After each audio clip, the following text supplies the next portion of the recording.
Good. We're good, Rob. What's up, world? Real Top Boxing live episode. I guess we're on quarantine too. Is that what we said? Yeah, Yeah. quarantine So too. yeah, we're all just there. I can see it come up. We're all just pretty much sitting at home. Bro, are you even working right now or no?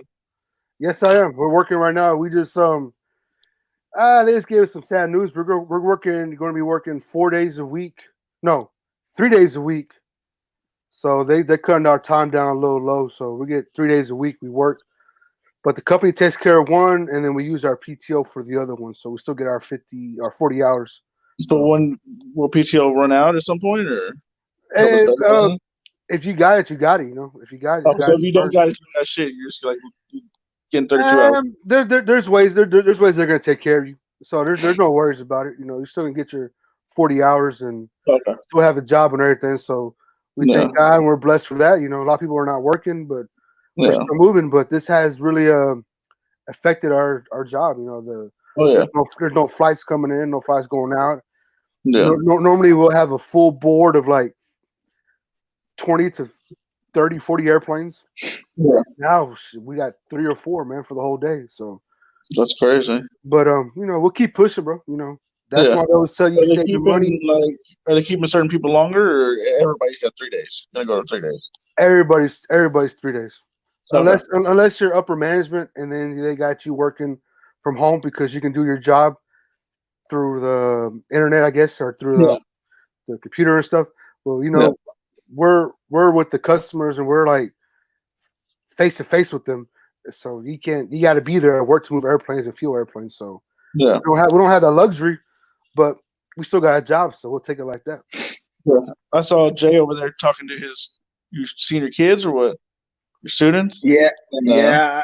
I took the time to go visit some of them. You know, I think we've talked about. I've told you before that I work at a low income. Well, I did not. I can't. I want to be careful with my words, but how I say this, but more like a school that doesn't have an advantage economically, right? Or have a disadvantage economically, and so, you know, I know a lot of stories and a lot of, you know, the status of a lot of the kids and the parents and calling them and checking up on them. So, you know, the situation is not in favor for anybody. Let's be honest. This has been very, I guess, cruel and punishment, but at the same time has been helpful for many and other situations. But I took the time to go visit some of the kids. I went with my family, and I was outside the door, and I told them, and I called them and said, hey, you know, I'm outside, come out. And I just had them say, hey, you know, I miss you, I hope you're okay. And, you know, if you have anything, please let me know, whatever I can reach and do. I had a plan. I had something planned out, and I still have something planned out. I'll let you know about that more. And I don't wanna break the surprise, but it kind of saddens me. You know, it kind of tears me up inside knowing that some of my kids, their parents, you know, they just got laid off, and they probably got a couple weeks of income coming in, and then, you know, the situation that I'm in, my family's in. You know, I don't like to compare it. I like to tell anybody because I don't want to feel like I'm better or off worse or anything, but just you know, I'm blessed. I'm grateful, but whatever I can do, or, you know, to anybody, as I try to do it, you know, because you know, these situations are very, very tough. Something that we not all encountered. But besides that, I'm excited to be back, Chris. You didn't respond through our text messages today, but since we're gonna have since we're live again, I was like, man, hopefully Chris comes in, because you know, I don't know if I was gonna wait by then. Yeah, I was like, our combination that we have is just perfect, and I know our special guest today is gonna be Ray Flores, who is a part of PBC, and I'll talk a little bit more about him. But you know, we do plan on, if I'm not mistaken, Robert, we plan on having these shows at least more throughout the week. I know we have some guests planned out, so we try to have guests planned out every time we come on, because, you know, I'm sure they don't want to see our adorable faces every single time. But besides that, you know, I was watching Arturo Gatti versus Floyd Mayweather, the build up to the fight, the entire fight. I was watching that, and I recently wrote an article for the page in Mexico, for the page in Mexico City, when Jose Luis Castillo fought Mayweather. With many say that was one of Mayweather's probably toughest fights, and maybe one of his losses, if you could say that. So I've been doing that. That's absolutely true, Jay. That's You think so? I'm a Floyd fan, and Floyd did lose that first fight. I don't remember off the top of the head, but at least about 4 rounds. I want to say something like that. But Floyd did get that gift, and he came back, ran it back, beat him easily the second time around. But people have always told me that Oscar De La Hoya gave Mayweather his loss, but I don't think so. No, I would always say Castillo is the one that gave Mayweather that L, and nobody else. Like people that say Madonna also and different fights here and there, but nah, Floyd. I think Floyd did lose to that Castillo, and that's the one that ran it back because Floyd was trying to, I guess, prove that he won. So that he won. Second time he won, but the first time he lost. Yeah, so I mean that's and I do agree with that. Like a lot of people say that Oscar De La Hoya had the blueprint of opening Mayweather's defense, but I personally think that Jose Luis Castillo had the first one, and again, I mean you can just see the huge, I guess the potential of that fight during that moment, and when Mayweather was actually Pretty Boy Floyd, not Money Mayweather, so yeah. so that was pretty interesting to see all that, and I try to just recap and go just choose different fights. And sometimes when I go to my YouTube feed, I try to just pick a random fight and just study from it and try to see, what happened on this time, what happened on that time, and how did this happen, or what was the buildup? Because I like seeing the buildup, because the buildup also talks about how the fighters are prepared, and then you get to see HBO 24/7, all that good stuff. So yeah, that's all that I've been doing, and can't wait to have our guest here in a couple more minutes. I'll tell him to come on, but let me go ahead and tell him to get ready. But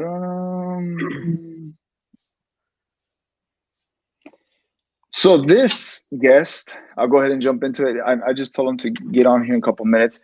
Is Ray Flores. Let me talk about him a little bit more in a personal standpoint, because remember, Robert, when I first started with y'all, and I always tell you, and I always repeat to y'all, that I'm always grateful being part of the team. When I joined the team, remember when I was first more like behind the scenes, and I was nervous and I didn't want to ask any questions, and you were the one asking questions. I was bringing the fighters along, and I was like, hey, my boy wants to go ahead and ask you some questions. Yeah. Well, okay, so here he is. I'm gonna go ahead and invite him right now. So here he is with us, Ray Flores of PBC Boxing. Round of applause. What's up, guys? How are you, Jay? Good to talk to you, man. How are you? Good, bro. I was just briefly giving a background talk of how we met and the opportunity when we first talked, and it was like I believe it was for the Spence Ocampo fight. Yeah. And you know this better than anybody else, that the business side, or I mean the competitiveness of the media for boxing, it's high. It's extremely high. And I always tell my guys, hey guys, we got to be in top of the game. We always got to do this, and we all come up with good ideas to keep our page relevant. And it's hard sometimes to get notable faces like you, any other broadcasters to come on or give us their 2 cents. But when I talked to you, I was so nervous. I was telling Rob, that was one of the first few times that I said, hey, you know what? I'm going to start doing. I'm going to help out a little bit more. I'll go ahead and start doing more interviews. I'll talk to more play-by-play broadcasters. And when I spoke with you, since then, it's always been, and I'll tell you this personally, it's always been a good atmosphere and good vibes, because every time I've asked you for something, you've always never turned away from me and try to help me out or help out the page. And I'm always grateful for that, Ray. And I remember that day, I asked you for an interview, and you were busy. You were like, hold on, bro, let me go ahead and do this first, and I'll get back to you. And you texted me, you said, hey, man, you ready? So I remember ringside, I caught up with you and talked about Spence and at the Jerry Jones World, and obviously the most recent one last year when we had, and it was Spence Garcia. We get to and I saw Ray from a corner, and he saw me, and we just like quickly came together. And the first thing you told me, I remember the first thing you told me, you were like, hey man, are you taking care of her? Is everything okay? And I was like, yeah, I'll see you tomorrow. He's like, all right, bro, just let me know if you need anything. So I'm always grateful with that, Ray, and I appreciate you always being the one of a kind and always answering to my texts and helping me out, bro. I really do appreciate that. Hey, brother, you know what? The thing is that the love is mutual on everyone's behalf, because, without you guys, we wouldn't have the platform that we are, privy to. So, it's a total team effort. People just think it's, just the promotional side or the broadcaster side or the publicist I am, we're all a family here. I mean, we all may work for different entities and get our paychecks from different people, but at the end of the day, we're trying to spread the word of boxing. And I sound religious right now, but it's not the case. But like, we're just trying to let people know why these fights matter, why this is such an incredible sport. I love combat sports in general. Before I got on here, I just interviewed Errol Spence, but I saw that Tony Ferguson, Justin Gaethje got announced for, 2 weeks from now. I'm like, that's crazy, man. Like, yes, a freaking badass fight like that during all this, man. I love it. Like, as long as everyone's safe and healthy, let's rock and roll, man. Let's let the fights happen. Let's let everyone enjoy it, and let's cover it to the best of our ability. Yeah, I certainly agree with that, and I want to go ahead and piggyback real quick with that because if I'm not mistaken, PBC already started a timeout with Ray Flores, right? It will be Mondays and another day that I saw, and you just had Mondays at 3 o'clock Eastern, noon Pacific time. And I just saw it. I just want to touch this real quick because all of us three. You talked about the Bomb Factory. That was another time that I did see you, and you were busy. But I remember I wanted to approach you that time. But anyways, you were here at the Bomb Factory, and Spence was headlining, and Chris and Robert can also talk about this. Like Spence went from doing a few shows here to the AT&T.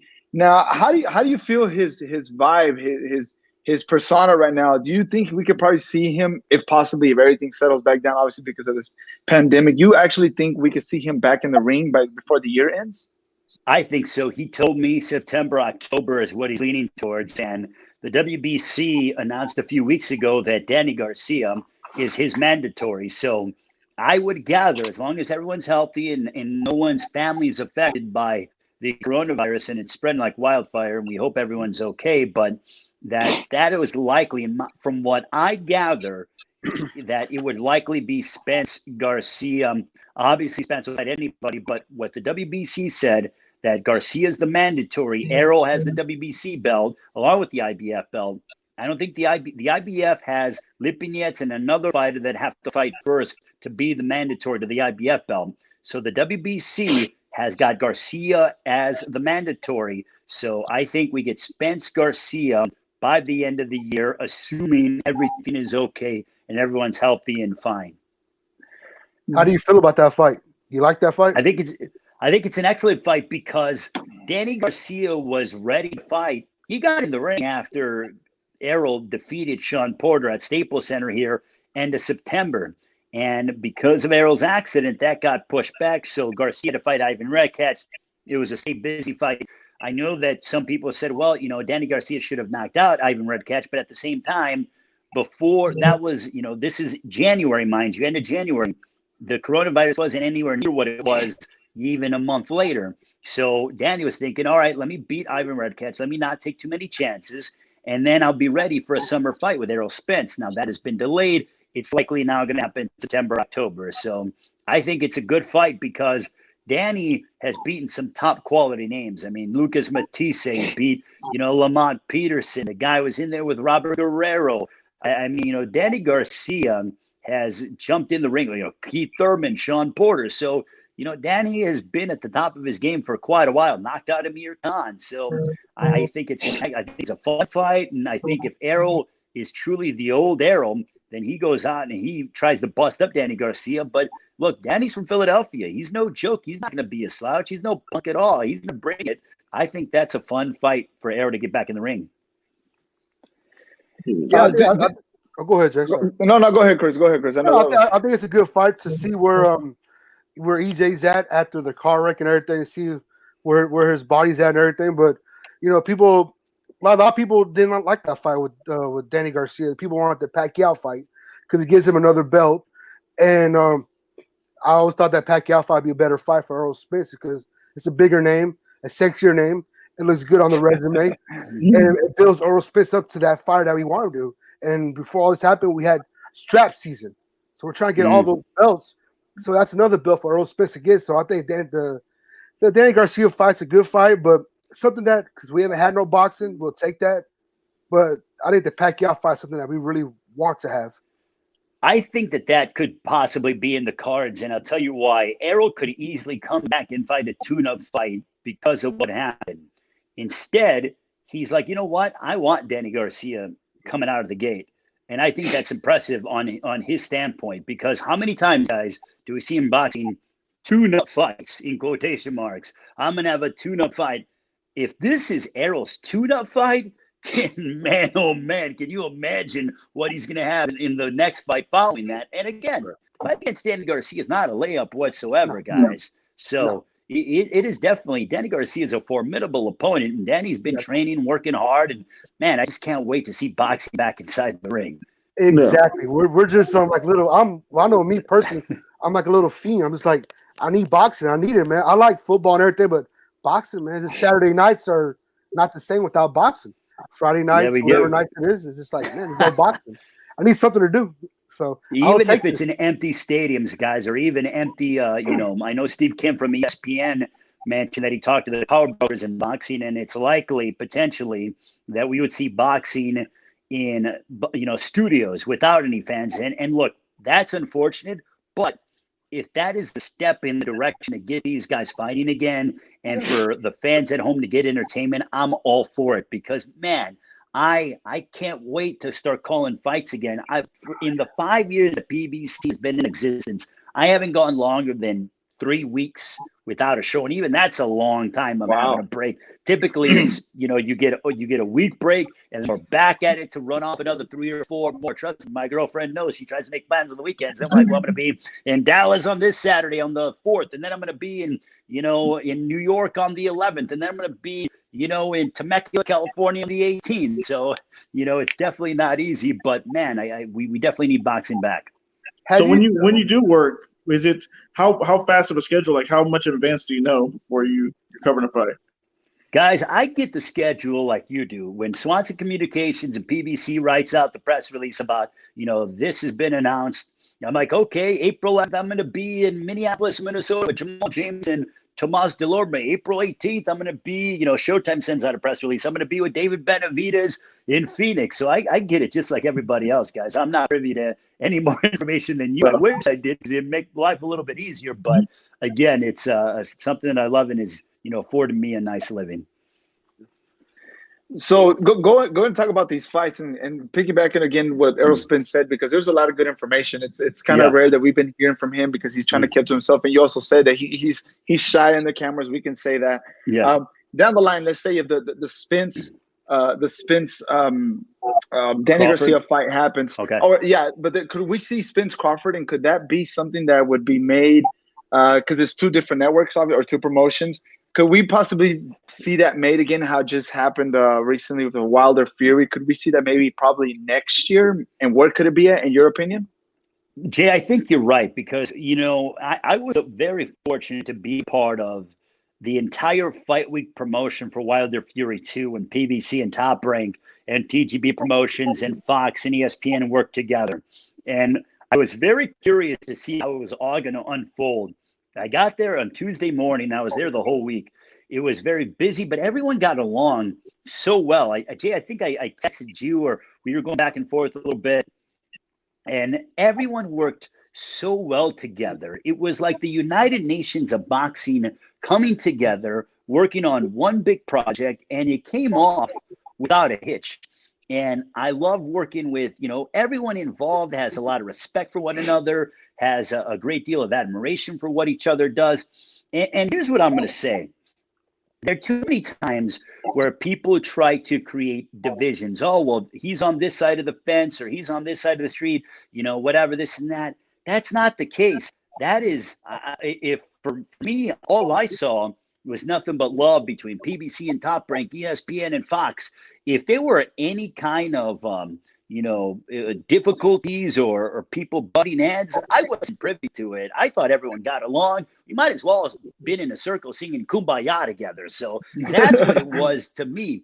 I think that promotion absolutely opens up the door for Spence and Crawford. They've been stating on ESPN that Wilder Fury 3 is going to happen, on Mike coverage as well, October 3rd in Las Vegas. Hopefully all this is behind us. I do think that Spence and Crawford has a very good chance to be made next year, because of the unity and because of how much on the same page everyone was when it came to Wilder Fury number 2.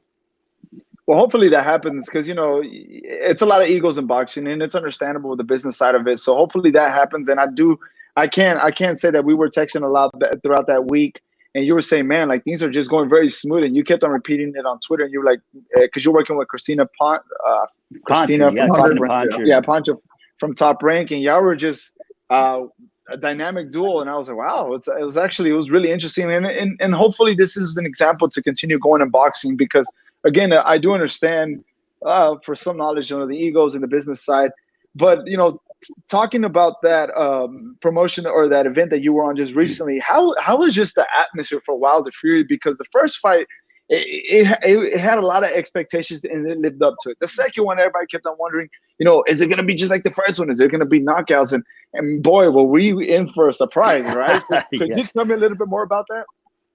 And tell you what, guys, the electricity at the MGM Grand Garden Arena was just incredible. It's probably, I've said this before, and no disrespect to any other city around the world, but to me, my favorite venue for boxing, if you guys haven't been, you got to go and cover a big fight at the MGM Grand Garden Arena in Las Vegas. I like T-Mobile, but MGM Grand Garden Arena means a lot to me. And I'll tell you why, because that was, I watched the MGM Grand get opened up on pay-per-view when Chavez fought Frankie Randall. That was Chavez's first loss.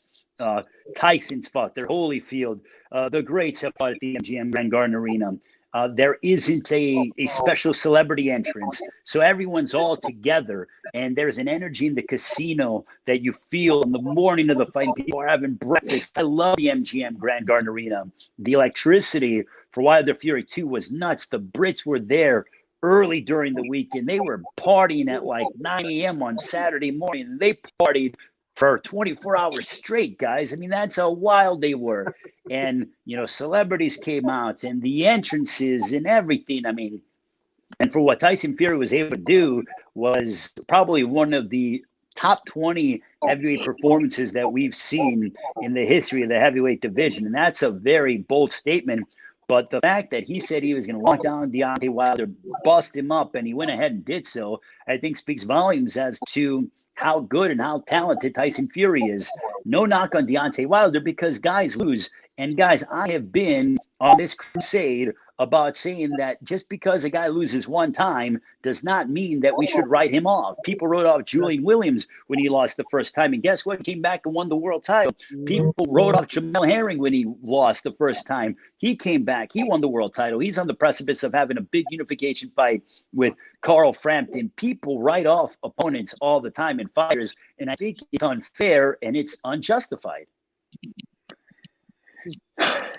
Yeah, and that's something we always like to debate. And I know Robert is going to ask you something about that too, but we always debate that in our show. Like, if you have your first loss, does that completely discredit you? And I don't think it does because you can see that the fighter also has to start back and fight for that hunger.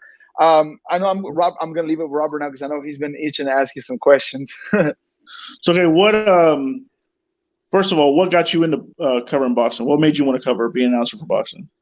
Well, I mean, Chavez Sr. was my guy. I mean, I remember being 2-3 years old, guys, and I was an energetic kid. And the only way I would shut up was that of watching either the Chicago Bears, the Chicago Bulls, or watching Julio Cesar Chavez fights.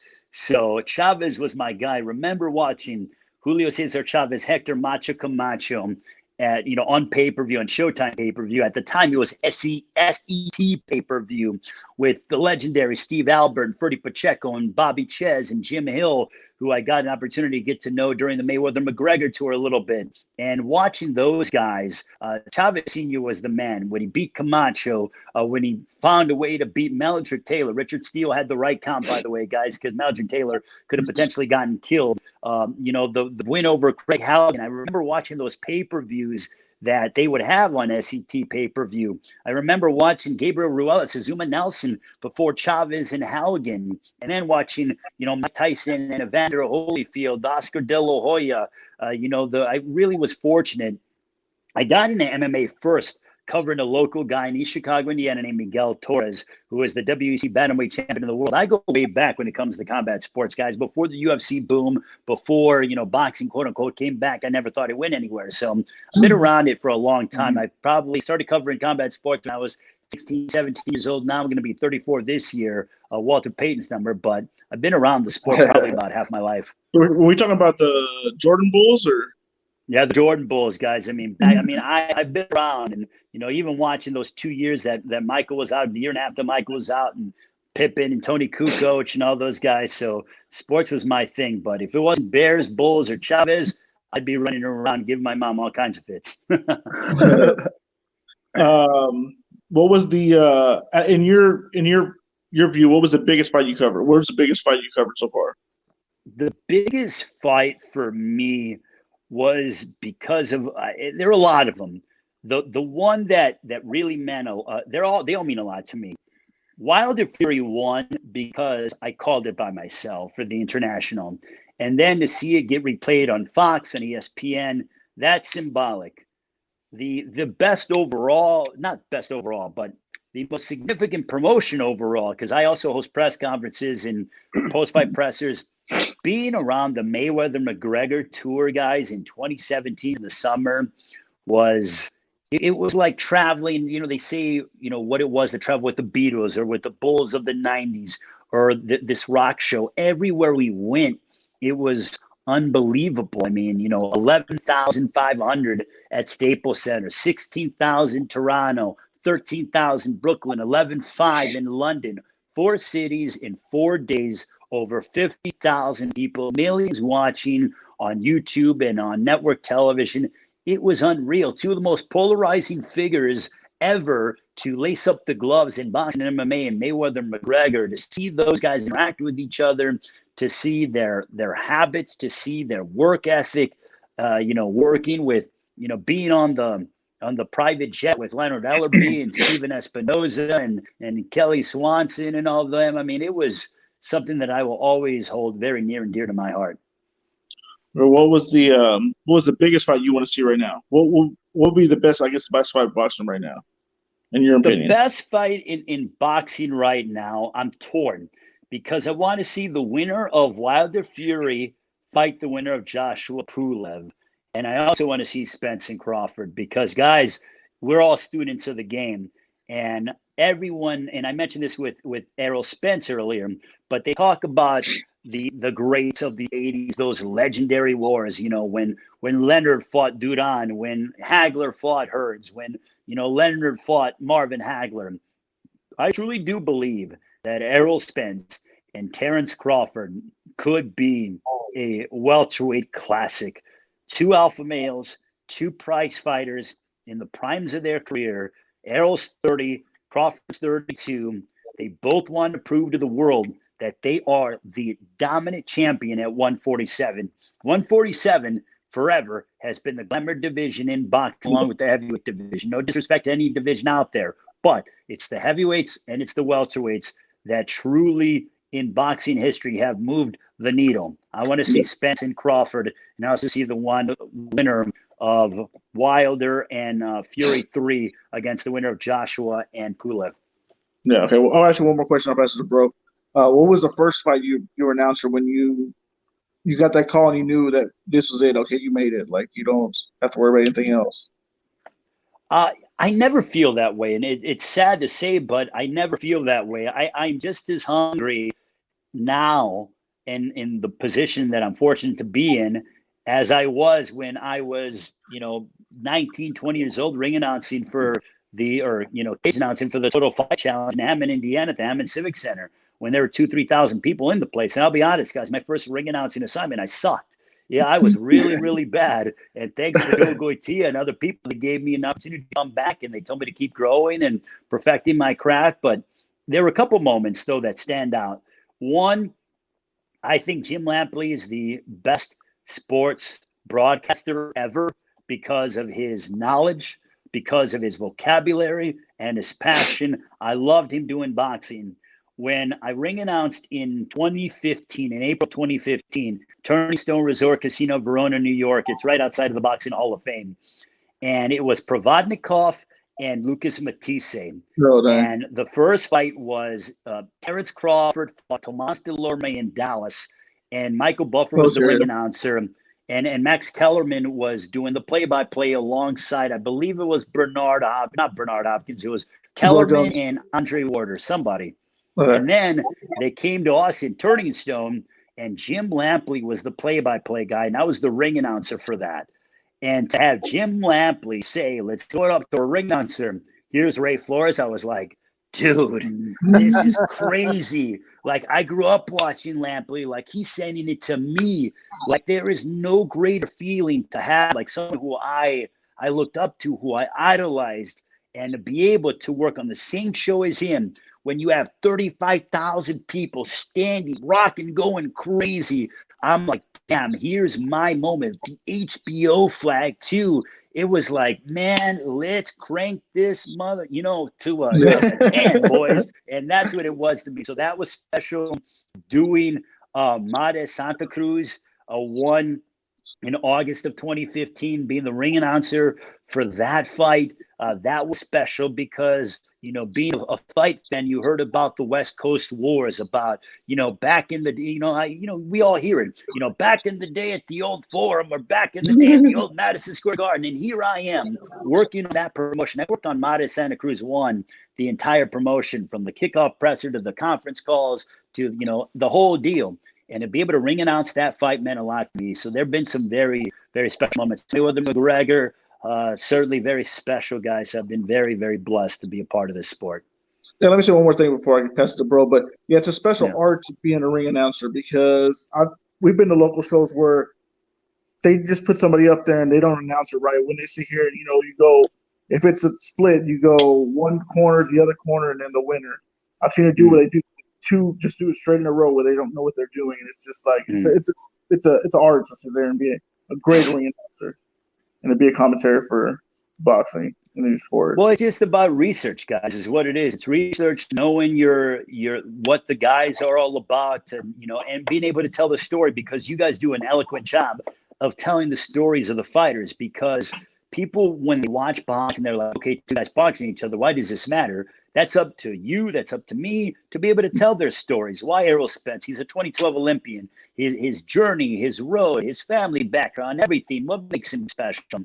These aren't just guys punching each other in the head and getting paid, and that's it. They have families. They have a story, and it is, as I like to say, combat sports to me are beautiful. It's beautiful violence, guys. Yeah. That's what it is to me. Because sometimes I'm like, whatever, but then I'm like, man, this is damn special, and I enjoy every moment of it. No. Well, I got a quick question for you. So you're a man of a lot of hats. You're an announcer. You're a play-by-play guy. You do interviews. What is your favorite job to do? Like, what do you prefer doing? I know you're a team player. You do everything. But what is your thing?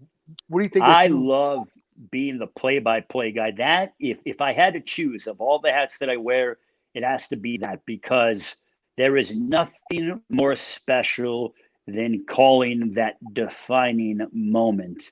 When Deontay Wilder knocked out Luis Ortiz the second time, and I called that, and it's just, that's a moment. When guys are there and risking their lives, and they've trained hard for 8 to 12 weeks, being away from their families, putting everything on the line. I mean, literally, these guys are pretty much in figurative terms, they're naked in that ring, because the world is watching. And for them to leave every part of their heart and soul, anytime a prize fighter gets in the ring and they fight, they leave a part of themselves in that ring. I don't care if they're victorious or if they lose, they leave a part of themselves. I loved watching Barrera Morales, all 3 fights, because that when they walk out of that ring on their own power, that they are not the same human being as they were when they walked into that ring 45 minutes before. So that's why it's special to me.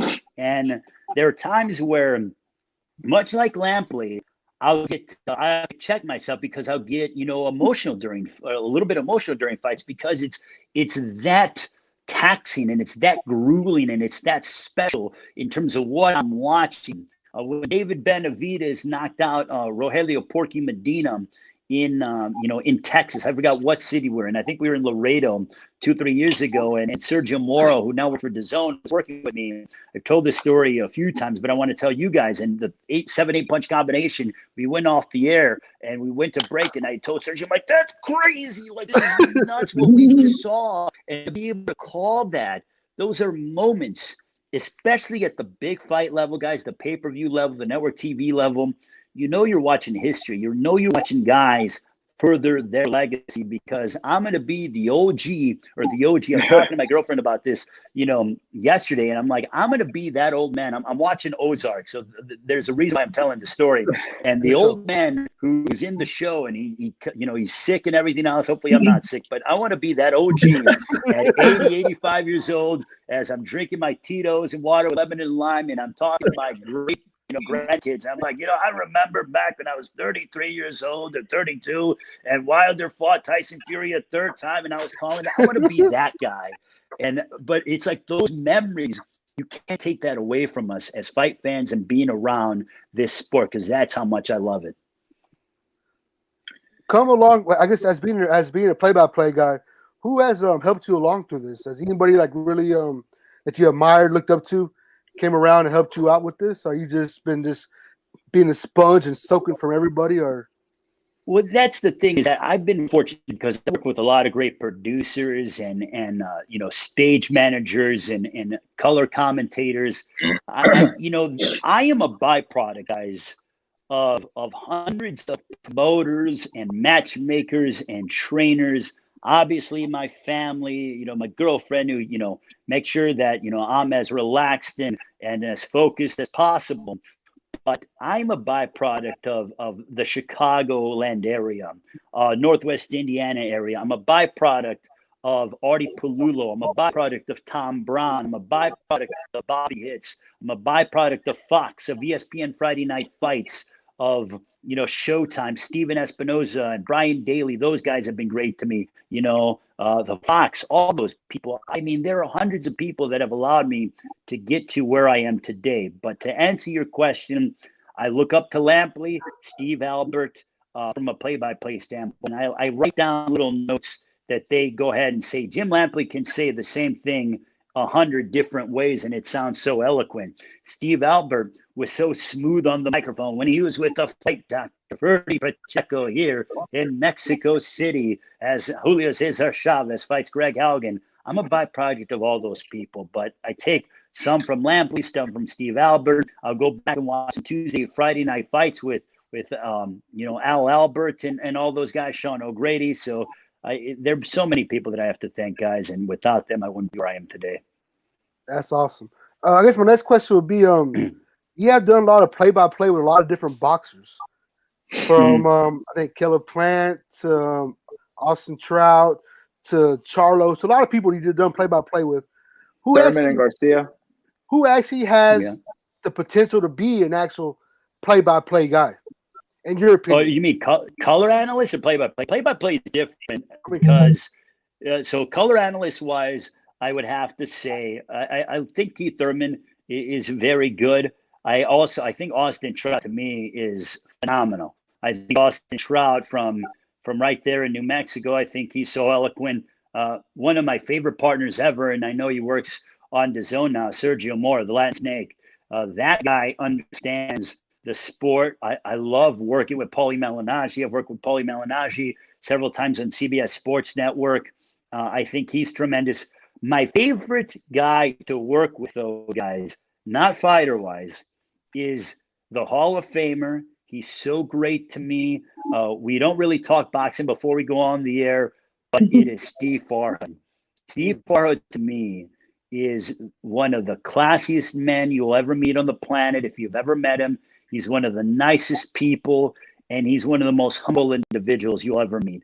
This guy has been around boxing for over 40 years, and I don't think Steve Farhood gets enough credit for what he has done for the sport of boxing. So in my opinion, Steve Farhood is my favorite guy. But to answer your question, to me, Austin Trout, Keith Thurman are very good as well. Out of all, you've done a lot of interviews. What's that one interview that you haven't done that you want to do? Honestly, and I don't even know if this is even possible. I don't know where I would find him, even though I work under his promotional or under the banner is Al Heyman. I would love to. I mean, I think all of us would to interview Al Heyman and truly understand what drives this man to being so great. Because here is someone who conquered the music industry. And then he got into boxing with Vernon Forrest, who I believe was his very first fighter. And then he had Chris Arreola, and he added a few other fighters. But what Al Heyman has done in his career, and yet he's still so hungry. And I'll tell you why I know he's hungry, is because I'll get messages from network executives, and they're like, hey, Al wants you to do this. Let's do this or whatever. He's paying attention to everything, guys. This man is a perfectionist. If I don't know how much money in the bank Al has or whatever, I'm sure he's very well off. But if I have a certain amount of money in the bank, am I going to be as hungry as I was when I was broke? Probably not. No. But Al is that rare, that 0.00000. He's not even a 1%er. He's a 0.001% of guys who focuses on excellence at what he does. And he looks after so many people. So the one interview would absolutely, hands down, would be Al Heyman. And then a second one would be Michael Jordan, because, I mean, MJ's to go. There's no debate, I guess. I think that would be for all of us. But I got a quick story. I know I'll probably ask you one more question, and I'll let you go, Ray. I got a quick story, obviously, about Al Heyman at the AT&T Stadium when it was Spence versus Garcia. He was hitting it. He doesn't come to the ringside, and you really don't see his face. That's just the way he likes to handle his business, which could be respectful.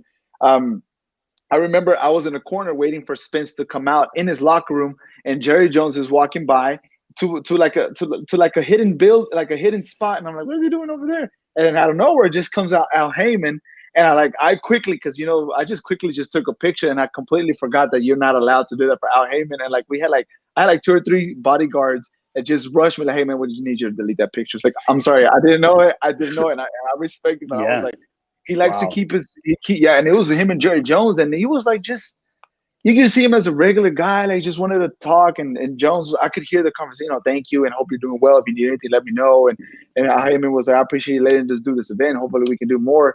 And you could just see me in the corner, and I was like, oh man, but it was more like, for me, I was like, oh man, I wish I could talk to Al Heyman, because he is a man of so much expertise and so much information he can give you. And just like simply when Errol Spence said in his interview, like, he takes care of his boxers, and it's true. That's one of the things that I keep on hearing over and over again. You will not hear something negative from Al Heyman from his boxers. He will take care of all of them. So that's something that I would like to also talk to Al Heyman. But before I let you go, I just want to ask you this last question, Ray, and I know I appreciate your time for being with us. What is one of the hardest part of covering the fight? Because again, the Spence Garcia, I remember when Jay Leon Love and David Benavidez were talking smack, and they got between each other. You're like, whoa, guys. You're like trying to cool them off. But what is one of the hardest parts of covering a fight? It's those big fight weeks, guys, is maintaining your energy and making sure that you get plenty of rest and that you're getting the proper amount of nutrition. I know it sounds crazy because you're like, well, people think you're a commentator. But it is such a grueling week from, when it comes, because I do the grand arrivals for these big shows. Grand arrivals on Tuesday. Then we have undercard workouts on Wednesday, main card press conference Wednesday, undercard press conference Thursday, weigh-in Friday, fight Saturday. By Thursday, there are times on these long fight weeks that I'm like, man, I don't know what day it is. If I'm in Vegas, I haven't left the MGM Grand more than likely. I haven't seen sun in 3 or 4 days. It's maintaining my energy for fight night, because you have to be just as fresh for the main event on that Saturday as I was on Tuesday.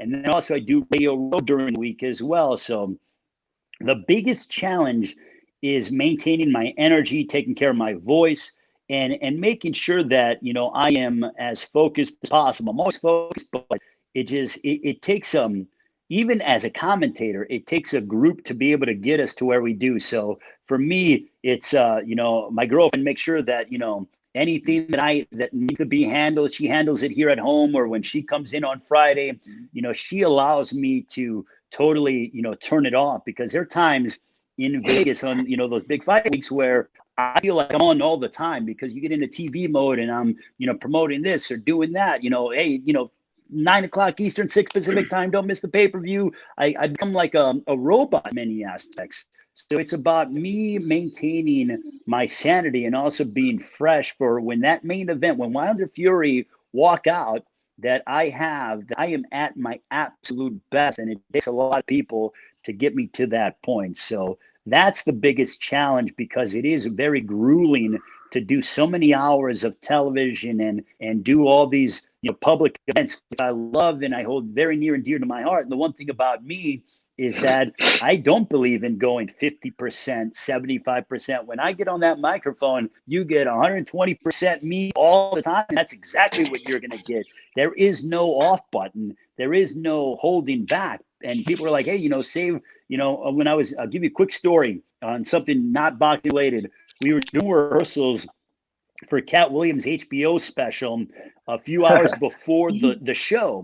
And I was working with Spike Lee, who was the director. This was back probably in 2015, May of 2015. And we're doing rehearsals, and Cat Williams comes up to me. He's like, save me some. And I was like, save me some. And he goes, I need you for later. Essentially what he meant was during rehearsals, he goes, you don't have to go 120% when you're doing rehearsals. I need you for that big moment when we have 10,000 people in this place. And it was actually in Ontario, California, which happened to be a few years later. I would do fights there. So I believe in just making sure to maintain my energy throughout the entire week, and making sure that all of my energy is saved up for that moment during the main event. Because as you know, big fights, we have 7 or 8 hours of fights before the main event even walks. Yeah, and I'm sure when I see you, and when I've seen you in person, and prior to the event, before the event, after the event, like, you're not stopped. And we'll talk. Hey man, how you doing? And I don't bother you, and I don't tell you anything. But hey, Ray, again, from a personal standpoint, I appreciate. I got a quick question real quick. Hey Ray, how do you protect your voice, man? Because I know your voice is very important. That sounds funny, but it's no, it's true. I know your voice is very important. So do you stop talking at a certain time and just rest your vocals, or drink a lot of tea, or how do you do that? So I like to, guys, I am a caffeine fiend. Like, I love caffeine. So it's like, it's one of the two others. So it's like, it's water and then it's Diet Coke. So that's how I keep myself, going. And then on the Saturday before a big fight, I try not to talk too much. So maybe I'll call my mom for 2 or 3 minutes and be like, hey mom, I'm not trying to be rude, but just wanted to talk to you, hope all is well. Love you to death. Know you're gonna be watching. Tell my girlfriend, hey, love you to death. Know you're gonna be watching. If she's here with me, whatever. I try not to talk much during the day of the fight, because once those guys walk and once the pay-per-view gets rolling, guys, I might as well not be in my body, because I'm on a different wavelength and stuff. And, I love seeing everybody, and I love, talking with as many people as possible, because I got so much love for everybody, all the media members and fans and everything else. But it's about not trying to be rude. If I wish I could talk to everyone for 10, 15 minutes at a time. I'll do that after the show's over, when my voice is hoarse and I can, go as long as I want without hurting the broadcast. So that's my recipe, though. Water and Diet Coke. Stage managers know me. I'm very simple. They're like, what do you need? I'm like, give me a couple ice waters and keep the Diet Coke flowing. Guys, if I had a tap for Diet Coke in my place, I'd buy it right now, because I need it in my life. What's that one fight that you were doing the play-by-play and you got a horse really bad that you're so into it? Oh man. Okay. So quickly, I was ring announcing. We had a double shot. We used to do double shots, and we did it once or twice. This was in 2015. I was in, I think, Corpus Christi or one of the border towns, guys. It escapes me. But we did Carl Frampton and the late, he passed away, Alejandro Gonzalez Jr. on CBS. I don't know if you guys remember that, but Frampton made his U.S. debut here in the U.S. on CBS, and I was the ring announcer for that fight. and I did the ring announce. It was like at 2 o'clock Central Time. And I woke up that morning and my voice was hoarse. I'm like, how the heck am I going to get through this? So I started drinking a ton of water, ring announced the afternoon show. We had a break for 2 hours. Then I called the international because Chavez Sr., or Chavez Sr., not Chavez Jr., fought Marco Reyes. And I ring announced the undercard, and then I did the international play-by-play. So I was drinking tons of water and putting honey down my throat and everything, guys. So that was the one item where I'm like, man, I can't wait for this day to get over. Like, typically I'm excited for the fights. I'm like, let's get the fights over because I want to be able to survive this thing. So that was the one that stands out to me in July of 2015. All right. Well, Ray, I thank you so much for giving us the time and day to do this, man. You're truly a gentleman, man. I do appreciate you so much. We appreciate you so much for taking time out of your schedule to do this for us. And you're truly guys, our class act, man. Greatly appreciated. You know, I want to wish you and all your families to stay safe during the coronavirus pandemic. Hopefully we get back to boxing relatively sooner than later. And if any of your families or your friends are affected by this, my thoughts are prayers with them on a speedy recovery. Let's knock this out and let's get back to boxing. Let's get back to a world where we can all go and enjoy ourselves. And you know what? It's unfortunate, guys, but you know, hopefully we can all, you know, be around one another and be in safe times, because this is a very scary time. But again, we will prevail just like how we always do. So thank you guys very much for everything. Thank you. Thanks, Ray. Appreciate it, man. Appreciate Have a good it, guys. one and be safe Later. out there Have a good in LA. one. Thanks, man. Awesome. Well, that went very well. Yeah, it did. Yeah. My opinion, I love interviews like that where it's not one word answer. It's an elaboration and an explanation of their answers. And that is wonderful. That is, Jay, thank you for putting it together for us, Jay. We appreciate it. Yeah. And no problem. You know, it's always always good for the team. And I remember talking to him when it was Spencer Campo and there's few people that can do this. And it's just me personally. I've told you about this, like, since I've joined, since 2015, 2016, if I'm not mistaken. It's been about 5 years with the team, and I've seen how much the media has grown tremendously in the boxing atmosphere, which has gotten very, very competitive. And it's kind of him and his point of view, like, he can have so many people lined up to ask him questions. And for me, like, you know, what am I going to do for him to, you know, reel him in and, you know, talk to us. And since then, he's always been, I text him at least once or twice a week, and we just catch up. Hey, man. And we follow each other on Instagram. And I remember when he saw my interview with Chavez Sr., and he was like very, very, he was extremely happy. And he was like, bro, that's what's up, man. I was like, this is Jay freeze up? Huh? Did I what? No, you're good. I see him. No, we're good. You see but him? I remember Yeah. Talking. It's probably your connection. Yeah, it's probably your connection. Yeah, it froze up on my end. I saw bro, but I didn't see Jay at all. I was like, Joe looked like Jay looked like a robot just standing there. Yeah. But he's one of a kind, and you can tell by his words, the way he uses his sentences and the way he expresses himself. He's very intellectual, and he does study. And every time I see him, and even when he was on Mayweather McGregor's tour, I was like, my God, like, I didn't know him at that moment, but afterwards I was like, bro, you know, how is that? Like, how is that atmosphere? How is it? So, you know, there's very few people, and I can't blame them, and I can't talk down anybody when they do their own stuff, but. I do appreciate Ray a lot, and he knows it, but it was a good show, guys. Yeah. Shout out to the chat, man. My boy Carlos in there saying Ray, Texas. That's my boy Carlos and my boy Winchester, man. So salute to the chat, man. It's pretty cool. But yeah, everything worked out good, Jay. He was a great interview, man. Great interview. We got you said another one Thursday, right? Yeah, that's what we're planning on, right? And I guess we'll go ahead and we'll say the guest if y'all want to, or we can just put it on our Instagram. Do y'all want to go ahead and say the guest, or just keep people? That works. Yeah, we can just go ahead and say Hector Vasquez, who I know personally, and he knows the business side of boxing. Y'all learned something, and I learned something that one time when we had a show with him, like a fighter when they have to sell. Now he's co-promoting and helping Mikey Garcia Promotions, which it's starting to go rapidly for Mikey Garcia. So he's already done about 4 shows, if I'm not mistaken, here in the Dallas-Fort Worth area. So he carries a lot of wisdom. And for me, every time I see him at the gym, and every time I call him, like it's nonstop, just learning from him and feeding off of him. And but yeah, so Thursday we'll be back. That's And I Mr. appreciate Mr. Sweat Boxing Gym. Mr. Sweat Boxing Gym. But I appreciate bro, you guys. bro's And got his address down. he has his address down. 500 South Beltline, Suite 500, Urban, Texas.